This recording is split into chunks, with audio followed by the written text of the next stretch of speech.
बिहार वासियों को मैं बताना चाहता हूँ, ये सिर्फ बौखलाहट है। भीड़ का जनसैलाब को देखकर मुख्यमंत्री जी नहीं, बिहार के सरकार के साथ साथ केंद्र सरकार के भी लोग आपस में बौखलाहट एक हो चुकी है और अनाप शनाप योजना जिसका कोई मतलब नहीं है। हम कुछ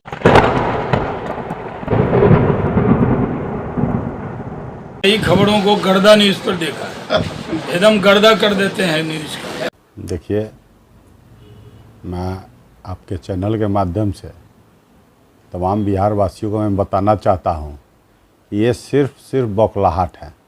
अभी जो फ़िलहाल जो अभी तुरंत जो है बिहार वोट अधिकार यात्रा में जो हमारे महागठबंधन के जो नेता लोग आए थे, माननीय राहुल गांधी जी, तेजस्वी यादव जी, मुकेश सहनी जी और भी सहयोगी दल के दीपांकर भट्टाचार्य जी, तो लोगों का जो जनसैलाब उभर कर जो आशीर्वाद देने का काम किया गया, उस भीड़ का जनसैलाब को देखकर मुख्यमंत्री जी नहीं, बिहार के सरकार के साथ साथ केंद्र सरकार के भी लोग आपस में बौखलाहट एक हो चुकी है और अनाप शनाप योजना जिसका कोई मतलब नहीं है। हम पूछना चाहते हैं सरकार से कि आप 20 साल से गद्दी पर बैठे हुए हैं, बिहार की सत्ता में आप राजा बनकर बैठे हुए हैं, आज जो योजना दे रहे हैं, आज जो घोषणा कर रहे हैं, तो 1 साल पहले देते हैं। अभी महिला के रोजगार की बात करते हैं, 10,000 रुपया जो देने की बात कर रहे हैं, 5 साल पहले कहाँ थे वो?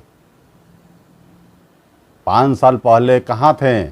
जब 15 में शराबबंदी उन्होंने लाए महिला के बात पर, तो उस समय ही ना महिला के रोजगार के लिए दे देना चाहिए था। तो ये सब एक चुनावी लॉलीपॉप है और चुनावी माह में, ये भी नहीं कि चुनावी वर्ष में ये घोषणा हो रहा है, चुनावी माह में 1 आध महीना में चुनाव है और चुनावी माह में इस तरह का घोषणा करने का क्या मतलब है? ये घबरा चुकी है। ये अभी जो एनडीए की सरकार है, ये पूर्ण रूप से बेईमानों की सरकार है और ये जान चुकी है कि इस बार हमको बिहार की जनता गद्दी पर से उतारने वाली है। इसीलिए लॉलीपॉप दिखाने के लिए तरह तरह का, विभिन्न तरह का प्रलोभन जनता के बीच ये देने का काम कर रही है। लेकिन आप एक चीज़ देखिएगा, गौर कीजिएगा, ग्राउंड रिपोर्ट जब लीजिएगा तो वहाँ पर जब ग्राउंड लेवल पर जाइएगा, पत्रकार भाई हैं, तो देखिएगा बिहार सरकार के विभिन्न मंत्रियों को खदेड़ा भी जा रहा है। तो ये सब चीज़ सोचने और समझने की चीज़ है। बिहार की जनता जाग चुकी है, इस बार बदलाव के मूड में है, निश्चित रूप से बदलाव होकर रहेगा। लगातार जो है केंद्र के बड़े नेताओं का बिहार दौरा ही हो रहा है, जैसे अमित शाह जी भी हैं, लगातार दौरा कर रहे हैं। तो वो सबसे कोई फायदा है? अब नरेंद्र मोदी जी जब बिहार के दौरा 4 बार कर चुके हैं, तो कहने का मतलब है पहले तो वो सब जवाब देना बिहार की जनता को है कि मोतीपुर के शुगर मिल के चीनी के साथ चाय कब पिएंगे, मुजफ्फरपुर का एयरपोर्ट से पर कब लैंड करेंगे। तो इन जनता को जवाब दे जो घोषणा किए हुए हैं चुनावी वर्ष में।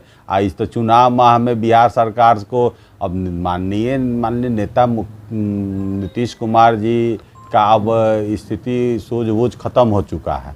अब उनके नाम पर लोग चुनाव लड़ना चाहता है और उनके मतलब समझिए कि अपना योजना उनके जो है ना कन्हा पर बंदूक रख के चला रहा है, उनको लोग यूज कर रहा है और वो सारा प्लानिंग केंद्र से चल रहा है और बिहार सरकार समझिए कि सिर्फ मुखौटा के रूप में अभी यहाँ पर काम कर रही है।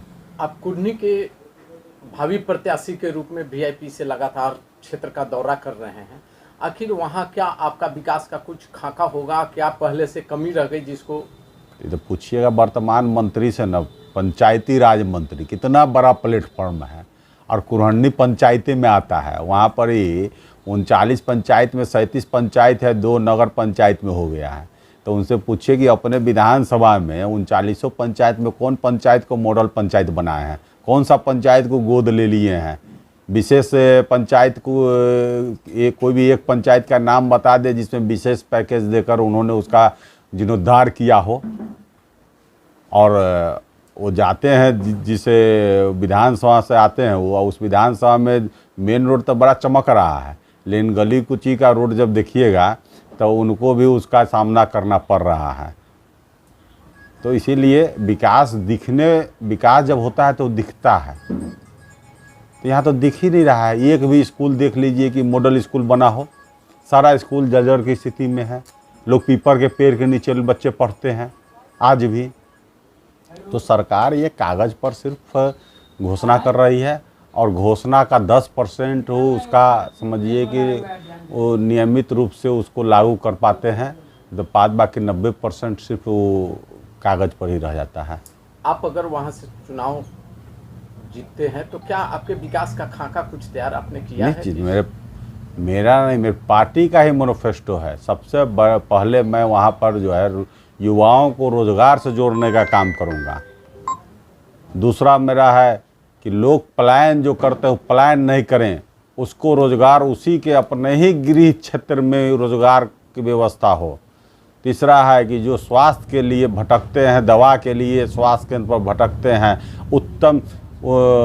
उच्चतम स्वास्थ्य की व्यवस्था नहीं होती है। लोग को पटना दिल्ली लोग जाते हैं, भटकते रहते हैं, तो उसकी व्यवस्था उसके स्वास्थ्य केंद्र पर ही की जाएगी, उसके ज़िला में की जाएगी। तो इस तरह की व्यवस्था, शिक्षा का एक मॉडल शिक्षा के रूप में वहाँ पर ही काम होगा। तो हमारा ये पार्टी का मैनिफेस्टो है, इस पर हम लोग काम करेंगे। हमारी सरकार बनती है तो पंचायती राज में आज 20% का लाभ मिल रहा है अति पिछड़ा को, हमारी सरकार जब आएगी तो 30% उसका लाभ देने का काम करेगी। उसके बाद आपको बता दें कि अभी हमारी पार्टी का मैनिफेस्टो में आया है 25 लाख तक के जो ठेकेदारी लोग करना चाहते हैं, उसमें भी अति पिछड़ा समाज के लोगों को आरक्षण मिलेगा 50% का।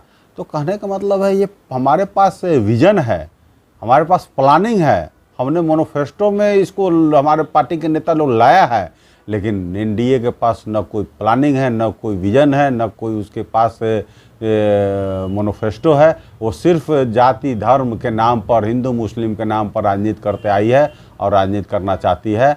और ये हमेशा से आपको बताना चाहते हैं कि उसका शॉर्ट फॉर्म ही है बीजेपी, भारी झुट्टा पार्टी।